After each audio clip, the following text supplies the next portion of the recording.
Oke Mas Bro. Nah, ini sekarang kebetulan ada agak green-green gelap. Wis green-green gelap. Dark green. Nah, ini papan tulis zaman dulu deh. Nah, kan gitu. Cuman terus berubah warna jadi hitam, makanya namanya blackboard. Era sekarang ganti putih. Wah, pakai Sapidol. Nah, ya kita bahas sebuah materi kebetulan mengenai fluida statis. Nah, atau fluida itu flu dan ida. Oh, bukan. Jadi fluida itu kamu semuanya mempelajari mengenai zat alir. No, berarti dia bisa mengalir. Alir loh, alir bukan air. Jadi bisa air, bisa yang namanya udara. No, kan itu deh. Oke ya. Makanya kalau kamu pengen jadi seorang penerbang, kamu fluida itu harus paham. Apalagi fluida dinamis. Tapi kalau ini fluida statis, oh berarti dia itu kondisinya diam. Nah, kan gitu ya. Nah, ini materinya, subnya mengenai massa jenis. Loh mas, di dalam fluida itu yang penting apa? Yang penting itu ini. Nah, lo kudu paham mengenai massa jenis. Massa jenis itu apa? Lo massa dalam tiap satuan volume. No, kan gitu. Udah sebenarnya hanya kayak gini aja. Nah, massa dibagi volume. Nah kan gitu. Misalkan contoh, ini contoh massa jenis air. Massa jenis air itu kan 1000 no, kilogram per meter kubik. Berarti dalam 1 meter kubik air terdapat 1000 kilogram. Atau kalau satuan yang lain massa jenis air itu 1 kilogram per liter. Berarti dalam 1 liter air dia tuh rata-rata adalah 1 kilogram.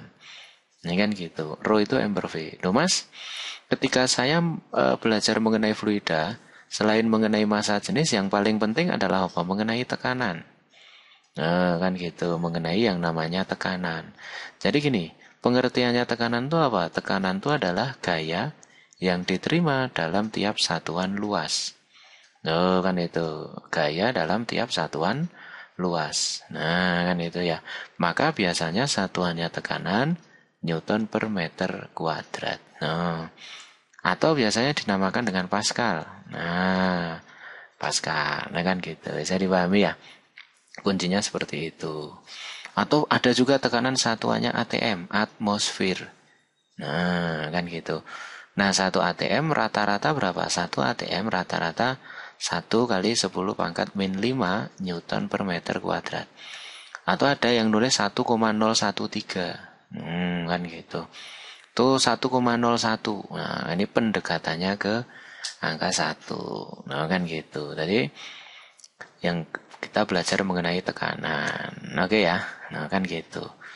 Mas, berarti kalau tekanan dengan luas berbanding apa? Terbalik. No, berarti P itu berbanding terbalik dengan luasan. Berarti kalau suatu bidang itu kecil, maka tekanannya jadi besar. Contoh, kamu berdiri, kamu kan akan di bawah. Oh, kan gitu. Kuncinya seperti itu. Nah, inilah kalau kamu belajar tekanan, maka nanti eh, eksperimennya, dengan itu, atau aplikasinya, nah itu aplikasinya. Itu adalah mengenai yang dinamakan dengan hukum Pascal. Pascal. Nah, sorry deh. Nah, ini hukum Pascal. Nah, kan gitu.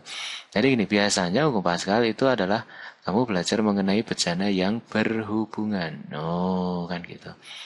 Ketika ini ada fluida, ceret ceret ceret ceret ceret ceret ceret ceret ceret ceret ceret ceret. Nah, ini gini. Curut curut curut curut. No, kan gitu. Bener ya? Maka di titik yang sama tingginya, nah ini dengan ini tekanannya sama.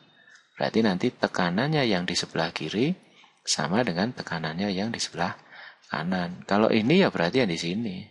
Ini ya di sini. Nah, kan gitu. Itulah yang namanya hukum Pascal atau F1 per A1 sama dengan F2 per A2. Nah, ini dulu kamu pelajari. Nah, ini mungkin kalau yang sudah SMA, nah ini dipelajari waktu masih SMP. Nah, kan gitu. Nah, Mas, kalau tekanan yang lain apa? Nah, tekanan yang lain itu namanya adalah tekanan hidrostatis. Nah, hidrostatis, hidro air statis diam. Oh, berarti tekanan yang terdapat pada zat cair yang diam. Contoh kamu renang. Nah, example lo renang nih. Wah, ini permukaan air. Nah, atau ikan berenang. Ikan belum bubuk. Nah, kan itu ya. Nah, dia kan berenang pada ketinggian H. Benar ya? Nah, maka di titik ini dia mengalami tekanan hidrostatis. Besarnya apa? Ya, rho dikalikan G dikalikan H. H itu kedalaman. Berarti semakin dalam, maka tekanannya semakin besar. Kan gitu. Bisa dipahami ya? Berarti tekanan itu bergantung pada kedalaman dan massa jenis. Air berenang di laut dengan berenang di air berenang, ikan berenang di laut dan ikan berenang di air. Itu kan dia mengalami tekanan beda walaupun ketinggiannya sama. Kenapa? Karena massa jenis laut dengan massa jenis air biasa itu kan berbeda. Nah, itu namanya tekanan hidrostatis. Nah, kan gitu. Loh, Mas, nanti ada juga ya Mas, gini Mas, namanya tekanan mutlak. Loh kan gitu. Totalnya lah istilahnya. Cara bodohnya mutlak itu ya totalnya. Jadi gini deh, kalau misalkan kamu berenang, nah kamu berenang, misal ada kamu, kamu orang, wah orang berenang sambil bersujud, no kan gitu ya. Orang berenang sambil bersujud, terus kemudian pada kedalaman misalkan 3 meter, wah ini sakaratul maut deh. Wah ini sakaratul maut. Nah ini air. Maka dia mengalami tekanan hidrostatis berapa? Kalau tekanan hidrostatis ya hanya rho dikalikan G dikalikan H. Atau massa jenis air 1000, gravitasi itu 10, kedalamannya 3. Oh berarti nanti tekanan hidrostatisnya 3 kali 10 pangkat 4 Newton per meter kuadrat. Tapi Mas, kalau tekanan totalnya gimana? Nah, di luar itu kan ada tekanan udara luar. Nah, nilainya adalah 1 atm atau 1 kali 10 pangkat 5 Newton per meter kuadrat.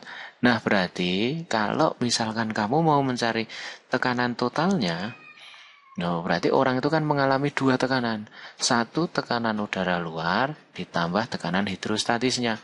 Oh, berarti nanti P0 ditambah dengan P hidrostatis. 1 kali 10 pangkat 5 ditambah 3 kali 10 pangkat 4. Berarti totalnya orang itu mengalami tekanan 1,3 kali 10 pangkat 5 Newton per meter kuadrat. Nah, kan gitu. Bisa dipahami ya? Berarti yang paling penting di dalam yang namanya fluida statis 1, kamu kudu ngerti massa jenis. Yang kedua, lo kudu paham mengenai tekanan. Baik tekanan dalam prinsip secara umum maupun yang namanya tekanan hidrostatis. Nah, kan gitu. Nah, ini tapi tidak kalah pentingnya kamu juga kudu ngerti tekanan total mutlaknya.